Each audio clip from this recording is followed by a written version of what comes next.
సంగారెడ్డి జిల్లా కేంద్రానికి కోతబేడి దూరంలో ఉన్న కంది మండల కేంద్రమైన కంది గ్రామంలో ఉన్న డబుల్ బెడ్రూమ్లో నివాసితులు కష్టాలు చెప్పుకుంటే తీరేవు కాదని వారు ఆవేదన చెందుతున్నారు. గత 4 రోజుల నుంచి డబుల్ బెడ్రూమ్ల వద్ద తాగునీరు వాడుకునే నీరు రాక డబుల్ బెడ్రూమ్లు వాసులు తీవ్ర ఇబ్బందులు ఎదుర్కొంటున్నట్లు ఆరోపించారు. అంతేకాకుండా డబుల్ బెడ్రూమ్లో పరిసరాలు మొత్తం చెత్తాచెదారంతో నిండి పిచ్చి మొక్కలు మొలిచి అపరిశుభ్రంగా తయారయ్యాయి. గ్రామం ఎవరొచ్చి డబుల్ బెడ్రూమ్లో నివసిస్తున్నా తమను పట్టించుకోవడం లేదని వాపోయారు. గత కొన్ని రోజులుగా నీటి సమస్య కాకుండా దోమలు, బురుక్కాల సమస్య సతమతమవుతున్నా గానీ పంచాయతీ అధికారులు ఇటువైపు కన్నెత్తి చూడడం లేదని డబుల్ బెడ్రూమ్లో నివసిస్తున్న లబ్ధిదారులు వెల్లడించారు. అంతేకాకుండా ఇక్కడ నుంచి ఆహార వ్యర్థాలను తీసుకొచ్చి డబుల్ బెడ్రూమ్ల వద్ద బహిరంగ డంప్ చేయడంతో దుర్వాసన వెదజల్లుతుందని వారు తలడిల్లిపోతున్నారు. వెంటనే ఉన్నతాధికారులు స్పందించి డబుల్ బెడ్రూమ్లను ఒకసారి తనిఖీ చేసి తమ కష్టాలు పరిశీలించాలని డబుల్ బెడ్రూమ్ల నివాసితులకు ముక్తకంఠంతో కోరుతున్నారు. సర్పంచ్ల గారికి నమస్కారము. మాకు డబుల్ బెడ్రూమ్లో చాలా ఇబ్బందిగా ఉంది.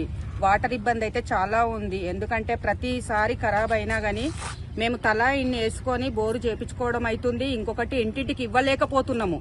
అంత పైకి కూడా నీళ్లు తీసుకెళ్లాలంటే చాలా ఇబ్బందిగా ఉంది. చేతనైన వాళ్ళు ఉన్నారు, చేత కాని వాళ్ళు ఉన్నారు, తెచ్చుకోలేని పరిస్థితిలో ఉన్నారు. కాబట్టి ఇక్కడ చాలా ఇబ్బందులు ఉన్నాయి. గ్రామ పంచాయతీ నుంచి కంపల్సరీ ఇక్కడ పెద్దవాళ్ళు వచ్చి మా సమస్యలు తీరాలని మేము హృదయపూర్వకంగా కోరుకుంటున్నాము.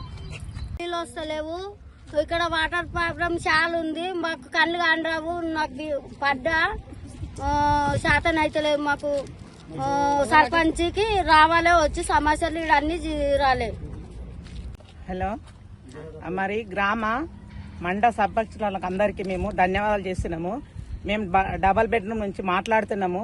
ఒక్కరు ఈడికి వస్తలేరు, ఎవరు అడుగుతలేరు. మరి నీళ్ళు ఉన్నాయా లేవా, మీరు ఎట్లుంటున్నారు, ఏముంటున్నారు? నరడవిలా ఉన్నాం మేము, ఈ పొదాల్లో బొట్టాల్లో ఉన్నాం మేము.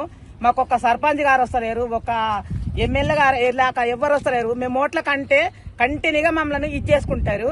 మరిగా మీకు ధన్యవాదాలు చేస్తున్నాం. సర్పంచులకు ఊరు సర్పంచులకు కూడా చేస్తున్నాము, మేము మండలికి కూడా చేస్తున్నాం. మేము అందరు మా తానికి వచ్చి మీరు చూసి 4 రోజులు ఆయే ఇంతవరకు మేము వేసుకోవాలంటే ఒక ఆమె తుంటాయి, ఒక ఆమె తుండయి మేము ఇయ్యలేక, మేము తినలేక మేము దస్తున్నాం. ఇడ మాకు వచ్చి మీరు చూసి మాకు మీరు చెప్పి పరిష్కారం కూడా చెయ్యండి. మీరు అందరు వచ్చి ఊరు సర్పంచులు కూడా పిలిపించుకొని మీరు రావచ్చు. ఇడికి మాకు వాటరు నీళ్లు లేవు, ఇక్కడ రోడ్లు లేవు, కరెంటీలు లేవు.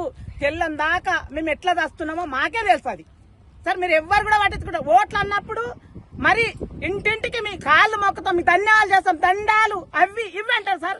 ఇప్పుడు కూడా మీకు మేము ధన్యవాదాలు చేస్తున్నాము. మీరు కూడా మాది ఏ బాధలో మీరు ఇడికి వచ్చి పరిష్కారం చేయండి సార్. మీకు సర్పంచ్కి అందరికి నమస్కారం. మాకు వాటర్ ప్రాబ్లం చాలా ఉంది. 3 అంతస్తులు ఎత్తుకొని ఎక్కలేకపోతున్నాము. నీళ్ళు రావట్లేదు, మమ్మల్ని పట్టించుకోవాలి. గ్రామ పంచాయతీ నుంచి అందరు వచ్చి మా ప్రాబ్లం అన్ని సాల్వ్ చేస్తారని అనుకుంటున్నాము. डबल बेडरूम में पानी का प्रॉब्लम है.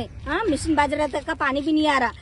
कल 2 गाड़ी पानी लेके गए थे, वहाँ पे सीढ़ियों पे से फिसल के गिरी में मारन लगे पैरों को. फिर कैसा करना हम लोग, मरना जीना, कौन भी जिम्मेदारी नहीं है. क्या करना असल पूरा मर गए हम लोग. कल तो उठने नहीं आया, मेरे पैरों पे से गिर के मैं उठने नहीं आया मेरे को. क्या करना मैं? रात में दवाखाने जाके 2 इंजेक्शन ले लेके क्या करना हम लोग? 3 मंजिल पे जाना बोला था, 3 मंजिल पे से उठा लेके जाने को नहीं आता हमारे लोगों को. कैसा करना, दमा के मर रहे हम लोग. ఏమనగా మా డబుల్ బెడ్రూమ్ లో చాలా సమస్యలు ఉన్నాయి. నీటి సమస్య ఉన్నది, రోడ్ల సమస్యలు ఉన్నాయి, చెత్త చెదారం మొత్తం గడ్డి లేచిపోయింది, దోమలు కరుస్తున్నాయి, పాములు వస్తున్నాయి, రోడ్లు బాగలేవు. ఇక్కడ మొత్తము చెత్త మొత్తం ఇక్కడ వేసి కూడా నైట్ లో చాలా దోమలు వస్తున్నాయి. పిల్లలు కూడా చాలా ఇబ్బంది అయింది. ఇక్కడ అన్ని మోరీలు కూడా ప్రాబ్లం ఉన్నాయి. ఇవన్నీ మాకు సమస్యలు ఉన్నాయి. పాములు అయితే విపరీతంగా తిరుగుతున్నాయి. ఇప్పుడు ఆల్రెడీ ఎవరు పట్టించుకోవడం లేదు.